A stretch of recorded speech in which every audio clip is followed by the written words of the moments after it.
성경 봉독 말씀은 시편 48장 14절 말씀입니다. 837쪽입니다. 이 하나님은 영원히 우리 하나님이시니 그가 우리를 죽을 때까지 인도하시리로다. 아멘. 오늘 이렇게 말씀 읽어주셔서 감사드리고요. 우리 오신 분들을 그래도 격하게 환영해야 되는데 제 성격이 그런 성격이 못 되어서 격하게 환영을 못해서 죄송하고요. 대신에 이렇게 조금 스크린 영상으로 여러분을 환영하는 영상을 준비해봤는데 우리 장 시스터즈와 오 형제 환영 인사를 준비했습니다. 오 형제는 다섯 형제가 아니고요. 성이 오가라서 그 두 형제인데 성이 오가라서 오 형제라고 제가 표현한 겁니다.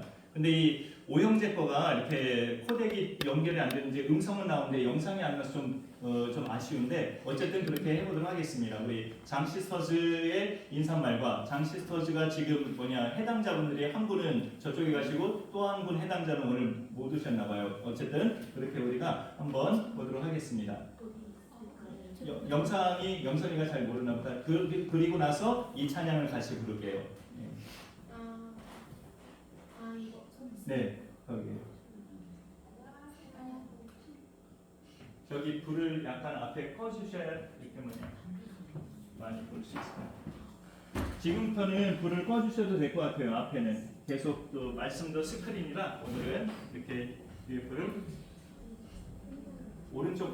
왼쪽 거를 다 꺼주시면 될 것 같아요. 왼쪽 거는 다 앞에 거라 꺼주시고 오른쪽 거는 제일 위에 거만 남기셔도 될 것 같습니다. 좀 몇 초 간 것 같은데 처음부터 이렇게 다시 하면 좋을 것 같아요.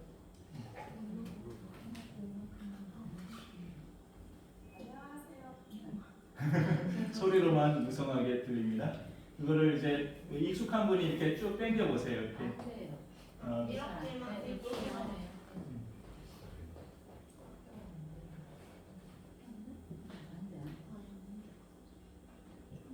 네, 작은 교회는 형편이 다 이렇습니다. 양해 부탁드릴게요. 네, 됐습니다. 처음부터.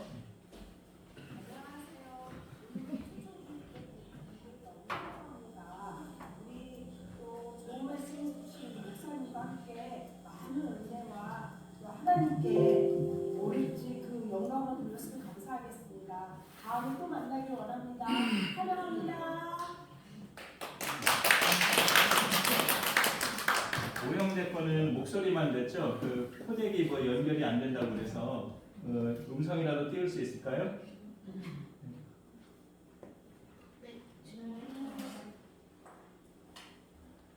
되면은 하고 안 되면 어쩔 수 없고요. 오늘 하나님을 만나러 오신 여러분들을 환영합니다.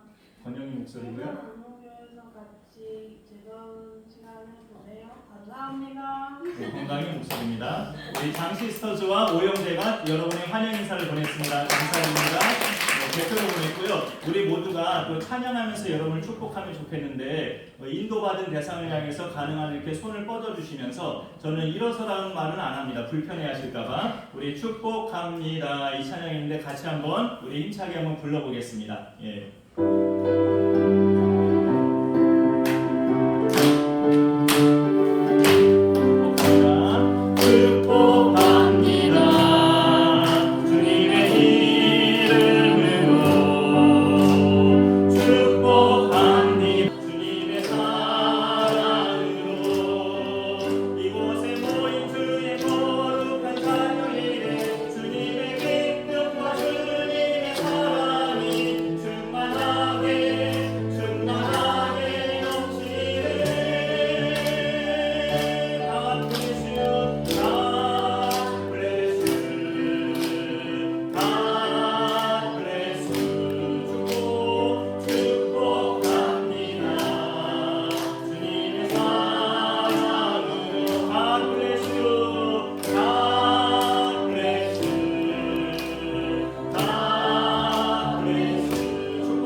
이 축복합니다 찬양을 같이 한번 준비해봤습니다. 약간 이 방향으로 좀 틀어주세요. 예, 오늘 하나님 말씀이 우리 이런 약속이 있어요. 시편 48편 우리 14절 말씀이었었죠. 하나님은 영원히 우리 하나님이시니 그 다음 것이 저는 이렇게 마음이 흥분되더라고요. 그가 우리를 죽을 때까지 인도하시는 이시로다. 인도하시리로다. 하나님이 그런 분이래요. 그래서 오늘 그 하나님을 여러분이 꼭 인격적으로 만나고 가시는 시간이 되면 좋겠습니다. 우리나라 가수 중에 이런 분 이름 말하면 저도 옛날 사람인데 최희준이라는 그 가수가 있었어요. 작곡하셨는데 벌써 그 노래가 50년 전에 나왔더라고요. 하숙생이라는 노래인데 인생은 나그네 길 어디서 왔다가 어디로 가는가.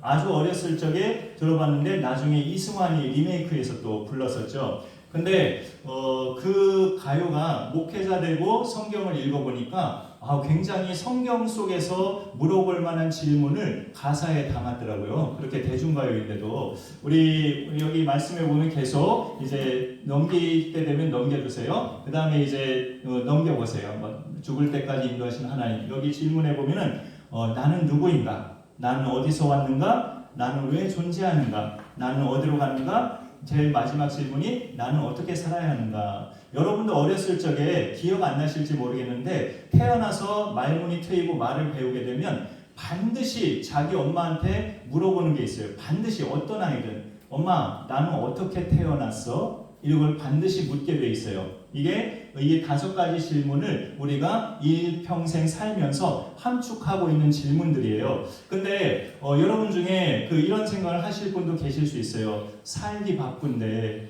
뭔 저런 질문을 마음속에 생각하고 살아? 먹고 살기 바빠 죽겠는데 저런 질문을 생각할 겨를이 어디 있어? 이렇게 생각이 되시는 분들도 계실 수 있어요. 그런데 우리가 보면은 저런 질문을 생각하면서 답을 그렇게 이거 연결됐나요? 네. 답을 그렇게 찾지 않으면 이제 나중 이야기지만 누구나 예외 없이 찾아오는 게 있거든요. 서로 때가 다르지만 죽음이라는 것. 죽음이라는 게 누구나 예외 없이 찾아오는데 행복한 죽음은 죽을 때 미소 지을 수 있는 인생이 행복한 죽음이에요. 그 죽을 때 미소 지을 수 있다는 것은 어떤 죽음이냐면 내가 이 세상에서의 숨이 끊어지면 나는 좋은 곳에 간다는 믿음이 있을 때 행복한 미소 지을 수 있는 죽음을 맞이할 수 있어요. 그런데 그런 죽음을 준비하면서 살아가는 사람은 이 질문을 해야 돼요. 이 질문을 해야 되고 이 질문에 대한 답을 찾아야 평생을 힘들어도 행복하게 살 수 있고 죽는 순간에도 미소 지으면서 죽을 수 있어요. 이런 질문을 인간의 학문 중에 최고 학문이라는 철학에서도 많이 질문했는데 철학은 질문만 많고 답은 변변치 않아요. 철학의 학문이라는 특성이 그래요. 질문은 무지하게 많은데 거기에 대한 답들은 명쾌하게 없어요.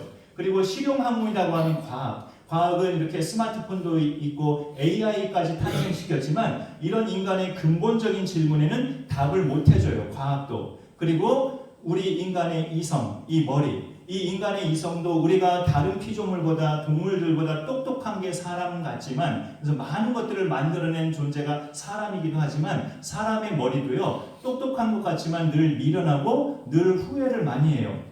여러분이 지난 일주일 동안에도 후회하신 일 없으세요? 아마 몇 가지는 분명히 있으실 거예요. 그거는 우리의 이 이성이 완전하지 않다는 뜻이에요. 우리의 이성이나 철학이나 과학 이런 것들이 이런 질문에 답을 못 줘요. 뭐가 이런 질문에 답을 주냐면 바로 성경이에요.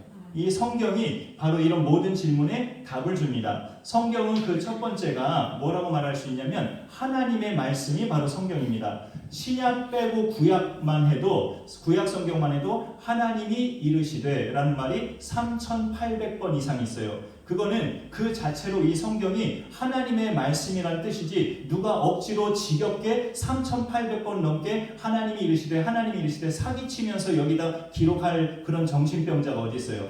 성경 구약 자체만 해도 3,800번 이상이나 하나님이 이르시되라는 것은 이 말씀 자체가 하나님 말씀이라는 증거가 되죠. 그리고 그 다음에 보시면은 성경은 바로 진리입니다. 보석 모양이 그렇죠? 이걸 꺼주셔야 더 선명하게 보일 것 같아요. 예, 저는 선명하게 보이는데 여러분은 선명하게 보이시나요? 조금 예? 아 그러세요? 잘 보이시면은 또 제가 할 말이 없네요. 예, 서치라이트는 켜야 되는 게 낫나요? 예, 진리는 변하지 않는 게 진리예요. 변하지 않는 것. 그래서 성경도 일종의 법인데요. 옛날에는 없던 법이 지금 생긴 법도 있고요. 나라법에는 옛날에는 있었던 법이 지금은 폐지된 법도 있잖아요. 성경은 예수님 오시는 날까지 폐지가 안 돼요. 동서고금 남녀노소를 막론하고 누구에게나 적용되는 법이 이 성경의 법인데 그거를 진리라고 할 수 있어요. 진리. 세상이 변해도 바뀌지 않는 것. 이 길은 분명한 길이다라고 말해주는 그 진리가 바로 성경입니다. 보석과 같이 변하지 않는 것. 또 세 번째 성경은 인생 매뉴얼이에요. 우리 인생의 매뉴얼. 여러분이 이런 형편이 되시진 않으실 수도 있겠지만 자동차를 새로 사시거나 뭐 세탁기나 냉장고를 새로 사실 때는 반드시 그 박스 안에 뭐가 같이 들어있습니까? 뭐가 같이 사용 설명서 매뉴얼이 같이 들어있죠. 웬만한 사용이 능숙한 사람은 매뉴얼 끝까지도 안 봐도 뭐 웬만한큼 잘 사용해요. 자동차나 세탁기나 뭐 가전제품들. 하지만 어쩌다가 뭔가 세밀한 것이 내가 잘 모르는 것이 있으면 그 샀을 때 있었던 매뉴얼을 봐야 돼요. 사용 설명서를 봐서 뭐가 이렇게 문제지 하고 사용 설명을 보든가 전문가를 부르든가 그 매뉴얼을 잘 아는 사람을 부르든가 해서 고쳐야죠. 우리 인생에도 매뉴얼이 있습니다. 그게 바로 하나님 말씀 성경이에요. 우리가 뭘 하는 것이 옳은 일이고 뭘 하는 것이 잘못된 일인지 어떤 길로 가야 올바른 길이고 어떤 길로 가는 게 멸망의 길인지 그것을 알려주는 것이 인생 매뉴얼 바로 이 성경이에요. 그래서 이 성경은 우리에게 절대적인 하나님 말씀이고 변하지 않는 보석 진리이고 인생 매뉴얼입니다. 그러면 중요한 것이 이 성경의 주인공이 누구실까? 성경의 주인공 하나님이죠? 라고 답변하신다면 틀린 말은 아닌데 정확히 답변한다면 우리를 살려주신 하나님 이야기예요. 우리를 살려주신 하나님 즉 이 세상에 오신 예수님에 대한 이야기가 이 성경입니다. 구약 성경은 적절한 때가 오면 내가 너희를 구원할 메시아 그리스도를 보내겠다라는 약속 예언의 말씀이고요. 신약 성경은 그 그리스도가 오신 성취의 말씀이에요. 그래서 구약과 신약이나 모든 이 성경의 주인공은 우리의 구원자 되신 예수님 이야기예요. 그 예수님은 어떻게 출생하셨냐면 한눈에 볼 수 있는 표를 준비해 봤는데 저기 보면은 성령으로 잉태되었다라고 말을 하죠. 우스갯소리지만 여러분 중에 이렇게 이 세상에 다 태어나신 거잖아요. 아버지 없이 태어나신 분이 혹시 계셔요? 아버지의 영향 없이 태어나신 분이 안 계시잖아요. 그래서 우리는 성경에서는 그런 표현이 직접적으로는 없지만 다 남자의 후손이라고 할 수 있어요. 우리가 모체에서 태어나긴 했지만 아버지 없이 어머니로만 단독으로 그렇게 잉태된 건 아니잖아요. 우리는 그렇게 아버지와 어머니의 관계 속에서 우리는 다 태어난 거예요. 그래서 우리는 말하자면 가부장 중심으로 말하자면 다 우리는 남자의 후손들입니다. 그런데 성경에 보면 유일하게 여자의 후손이 있어요. 그가 바로 예수 그리스도예요. 여자의 후손이라는 건 뭐냐? 성령으로 잉태되었다는 거예요. 그러니까 그 몸 마리아라는 동정녀의 몸만 빌려서 아기가 잉태된 거예요. 예수라는 아기가.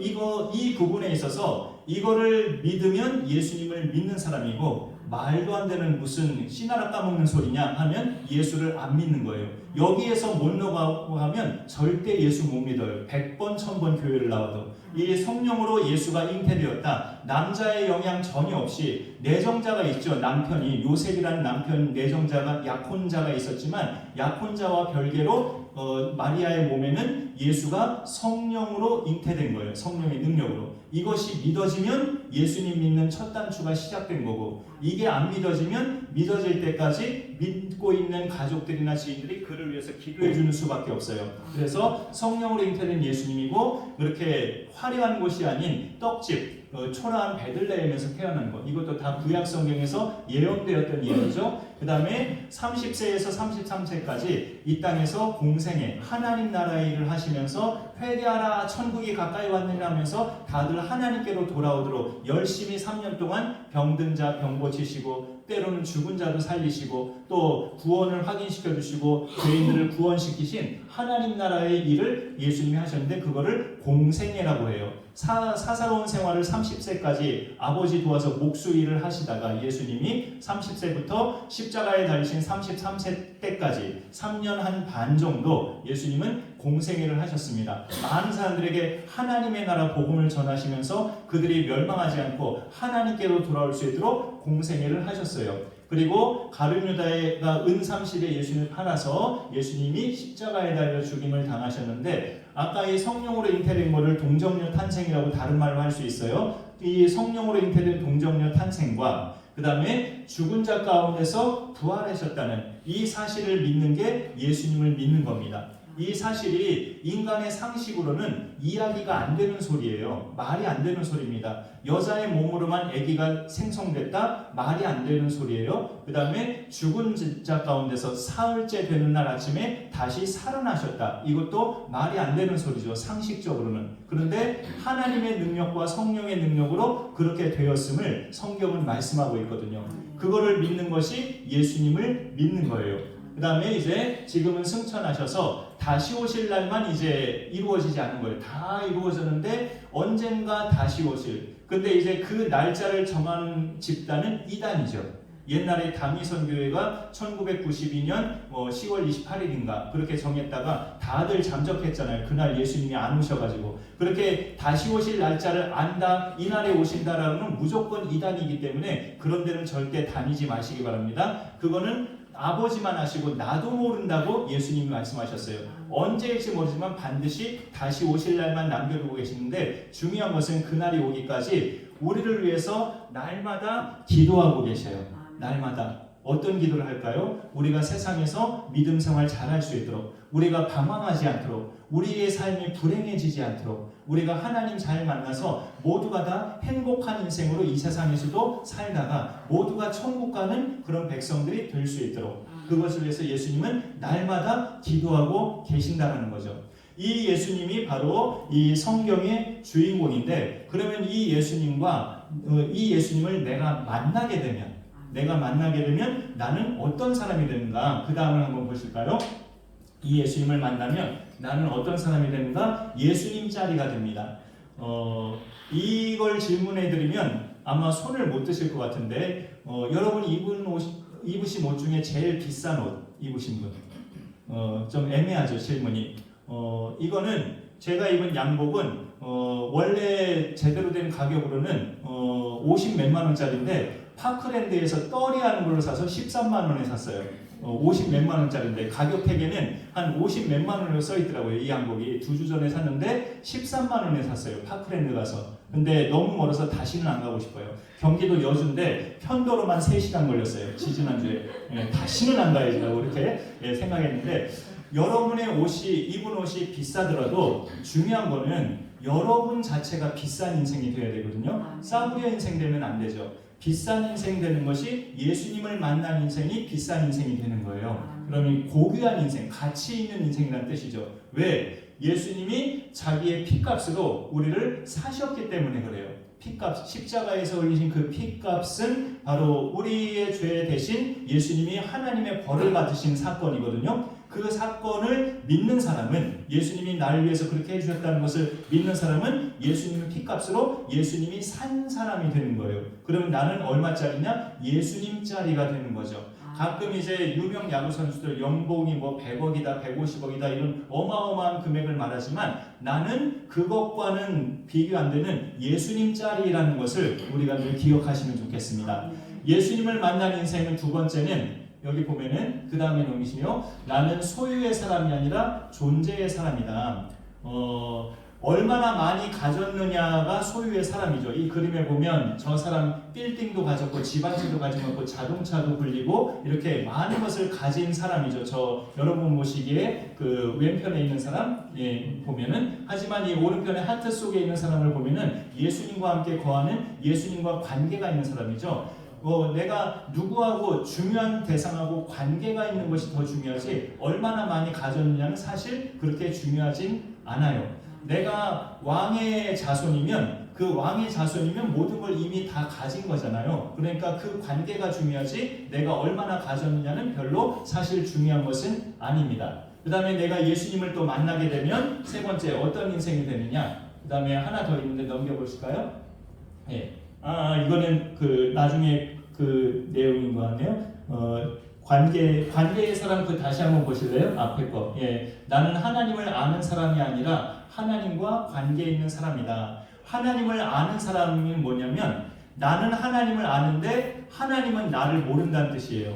그건 마태복음 7장에 우리가 마지막 날 주 앞에 섰을 때 나는 너를 도무지 모른다라는 청천벽력 같은 소리를 듣는 게 바로 그 예입니다. 나는 평생 하나님을 안다고 생각하고 교회 다녔는데 막상 죽어보니 천국 문 앞에서 예수님이 나 네 이름 몰라 이러면 완전히 청천벽력이잖아요. 이렇게 저 첫 번째 줄은 하나님을 아는 사람이라는 건 나만 안다는 뜻이에요.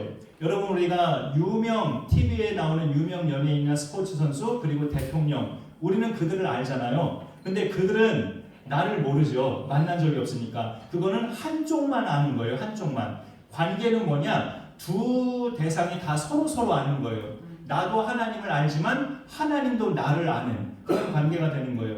이런 사람이면 대단한 사람 아니겠어요? 나도 대통령을 알지만 대통령도 나를 알고 나하고 주기적으로 만나기까지 한다면 나는 특별한 사람인 거잖아요. 그게 관계예요. 관계. 예수님을 만난 인생은 하나님을 아는 사람이 아니라 하나님과 관계를 맺은 사람이에요. 하나님도 날 아신다는 뜻이죠. 그런 사람은 이제 마지막 남은 것이 어떻게 살아야 하는가 그게 남았어요. 어떻게 살아야 하는가 첫 번째 하나 보시죠. 첫 번째 주인 바꿔야 돼요. 그동안은 예수님 만나기 전에는 내가 내 인생의 주인이었어요. 그래서 내가 내키는 대로 어떤 일을 결정하고 내키는 대로 내가 살아왔어요. 딱히 큰 죄를 안 지었다 할지라도. 그런데 그게 성경을 보면 엄밀히 말해서 주인이 나를 주인 삼고 살아온 것은 결국 마귀의 그 노릇을 하면서 마귀를 주인으로 모시고 사는 것과 다를 바가 없어요. 내가 주인이라는 것은 나 자체는 죄인으로 태어난 죄인이기 때문에 늘 마귀의 지배하에서 사실상 살아온 거예요. 예수님 만나기 전까지는. 그러니까 주인이 바뀌어지기 전에는 나의 주인이 나였다기보다는 마귀였다, 사탄이었다. 그렇게 말하는 게 성경의 사실은 정답이에요. 너무나 좀 찌르는 것 같지만 하지만 주인이 바뀌어지면 바로 예수님으로 바뀌어지면 이제 이 안에 내 속에 예수님이 들어와 계시고 그동안 나를 지배했던 마귀의 세력은 퇴치가 되는 거죠. 그 다음에 우리는 또 어떻게 살아야 되는가? 중력의 법칙 버리기. 중력의 법칙은 이렇게 이걸 올려놨다가 제가 떨어뜨리면 땅으로 떨어지잖아요. 이 땅덩어리 지구는 잡아당기는 그런 중력이 있기 때문에 그래요. 잡아당기는 중력이 있기 때문에 이걸 이렇게 들다가 떨어뜨리면 떨어지죠. 공중에 떠 있지 않죠. 제가 이렇게 떨어뜨리면 떨어지지 공중에 이렇게 떠 있지 않아요. 우주처럼. 지구는 중력의 법칙이 있기 때문에 그래요. 그런데 예수님을 갓 믿기 시작한 사람들은 이게 비유예요. 비유. 그런 중력의 법칙처럼 자꾸 옛생활이 나를 잡아당겨요. 내가 일요일에 교회 가려고 할 때 야, 너 교회 다니던 사람 아니잖아. 내 마음속에서 나한테 그렇게 말을 해요. 너 일요일에 너 언제부터 교회 다녔다고 그렇게 교회 나가냐? 하면서 자꾸 나를 잡아당기는 거죠. 잡아당기면서 못 가게 옛생활로 다시 돌아가게 하는 게 나를 잡아당기는 거. 그게 중력의 법칙인데 영적인 그걸 버려야 된다는 거죠. 그걸 버려야 우리가 예수님을 주인으로 만난 새로운 인생으로 살아갈 수 있어요. 중력의 법칙은 버리고 무슨 법칙을 우리가 키워야 되냐면 유체역학의 법칙을 세워야 됩니다. 저는 인간이 발명한 발명품 중에 지금도 생각할수록 희한한 게 비행기예요. 비행기. 어떻게 그 엄청난 무게의 고철덩어리가 그렇게 굉장한 속도로 하늘을 날지 어떻게? 그 참 실감 비행기를 볼 때마다 신기해요. 여기는 신월 7동이니까 비행기가 자주 보여요. 옥상에서 가끔 저도 돕느라고 가끔 빨래 널다가 비행기가 바로 머리 위로 지나가는 것 같아요. 근데 만약에 이 비행기가 유체역학의 법칙이 없이 중력의 법칙 때문에 땅으로 이렇게 떨어진다면, 제 머리 위에서 떨어진다면 저는 즉사하게 되죠. 그런데 비행기는 그 중력의 법칙을 이기고 공기 저항을 타서 유체역학의 법칙으로 그렇게 날 수가 있는 거예요. 우리가 예수님 만나면 자꾸 중력의 법칙이 날 당겨요. 너 교회 다니던 사람 아니잖아. 너 그렇게 이상하게 살던 사람 아니잖아. 살던 대로 살아 하면서 자꾸 나를 당기는데, 예수님 만나서 새 인생이 된 사람은 그런 중력의 법칙을 버리고 육체역학의 법칙을 따라서 자꾸 우리가 날 수 있어야 돼요. 어디를 향해서? 하나님을 향해서. 하나님이 원하시는 삶대로 우리가 날 수 있어야 정말 비로소 새로운 인생이 되는 겁니다. 이렇게까지 우리가 되려면 주인이 바뀌어지고 중력의 법칙을 버리고 옛생활 습관, 그 다음에 새로운 삶, 하나님 나라 백성다운 새로운 삶으로 유체역학의 법칙, 비행기 같이 그렇게 우리가 하나님 나라를 향해서 날아갈 수 있으려면 우리가 예수님을 마음속에 모셔야 돼요. 예수님을 마음속에 모시는 인생이 되어야만 그 모든 것들이 하나씩 가능해질 수 있습니다. 제 기억에 작년 11월, 그 다음에 올 4월, 그리고 지금 11월 이렇게 3번 연속 오신 분들도 사이사이에 계셔요. 그런데 그냥 우스갯소리입니다. 이렇게 3번 날만 오신 분들이에요. 다른 주일날은 안 오시고 그래서 그 전에 2번도 이렇게 영접기도 시간을 가져봤지만 어찌 보면 제가 떠올려 볼 때 형식적으로 가졌던 것 같아요. 이게 강제가 아니고 정말로 그 사람에게 인격적으로 접촉해서 한번 괜찮으시면 저와 같이 예수님을 마음속에 모셔보실까요? 이렇게 전도하는 사람이 그렇게 마음을 살펴보고 물어보고 그렇게 동의하면 영접 기도를 하게 하는 건데, 여러분들에게 지난번 2번은 사전 동의 없이 제가 그냥 했던 것 같아요. 하지만 오늘은 그렇게 동의를 하면서 여러분에게 좀 묻고 싶은데, 오늘 이렇게 기존에 믿음 있는 분들도 물론 당연히 잘 따라하시겠지만, 이렇게 교회가 아직 생소하시거나 지금 휴면 신자로 계셨다가 오신 분들의 경우도 오늘은 같이 읽는 게 아니라 저하고 한마디를 저하고 따라해서 그렇게 읽으셨으면 좋겠어요. 제가 선창하면 여러분이 그대로 따라하는 거. 괜찮으신지요? 네. 그러면은 중요한 시간이기 때문에 인도하신 분이 그 인도 받으신 분의 손을 한번 좀 잡아주세요. 한쪽 손이라도 잡아주셔서 잘 영접할 수 있게끔. 우리 장집사님도 동생분과 또 이렇게 제부의 손을 이렇게 잡아주시면서 그렇게 하시면 좋을 것 같습니다. 그래서 내키지 않으면은 안 따라하셔도 좋지만 이 영접했다고 해서 매주일 교회 나와야 된다는 것도 아니고 교회에서 뭘 해야 된다는 것도 아니에요. 솔직히 예수님을 마음속에 모셔드렸으면 하는 바람인 것 뿐이에요. 그러면 인생의 주인이 바뀌고 내 삶이 행복의 시작이 되기 때문에 그런 거예요. 그리고 무엇보다도 사후에 우리가 영벌의 장소에 가지 않고 영생의 장소, 하나님 계신 천국으로 인도받는 것을 성경이 약속하고 있기 때문에 꼭 예수님 영접을 여러분이 했으면 좋겠다는 바람으로 드리는 겁니다. 그렇게 마음을 받아주시고 한번 영접 기도를 같이 저와 한마디씩 따라해 주시면 좋겠습니다. 이제부터 따라해 주세요. 주 예수님, 나는 주님을 믿고 싶습니다. 십자가의 죽으심으로 내 죄값을 담당해 주시니 감사합니다. 지금 나는 내 마음의 문을 열고 주님을 나의 구주, 나의 하나님으로 영접합니다. 나의 죄를 용서해 주시고 영생 주심을 감사합니다. 나를 다스려 주시고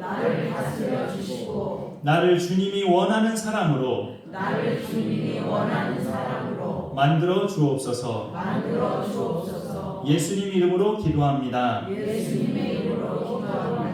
아멘. 오늘 함께 영접기도 따라해 주신 분은 아무도 장난으로 하신 분들은 없는 듯해요. 그래서 이것이 믿음으로 하셨기 때문에 여러분에게 잘 실감이 안 나도 내 마음속에 예수님이 계시다는 것을 오늘부터 믿고 그렇게 확실한 믿음으로 살아가시면 좋겠고요. 교회는 사실 예수님 믿는 사람은 신앙생활을 홀로 하기가 어렵기 때문에 교회라는 공동체를 통해서 해야 내 믿음이 자라갈 수 있어요. 그래서 독려하기는 이렇게 일요일마다 주일마다 매주 오시기를 독려하지만 그렇지 못하시더라도 오늘 영접하신 예수님은 꼭 마음속에 모시면서 여러분의 삶이 신앙생활이 되시면 좋겠습니다. 여러분의 삶이 이제 나는 예수님 믿었으니까 하나님의 자녀이니까 내 모든 일거수일투족을 하나님이 보고 계신다. 그래서 가능한 한이 아니죠. 죄와 멀리하시고 하나님이 기뻐하시는 그런 삶을 살아갈 수 있도록 그렇게 성령님이 도우실 거고 저희들이 기도할 테니까 그런 결단이 이루어지기를 소망합니다. 우리 찬송가 549장 1, 2절 부르면서 우리 봉헌 시간 갖도록 하겠습니다.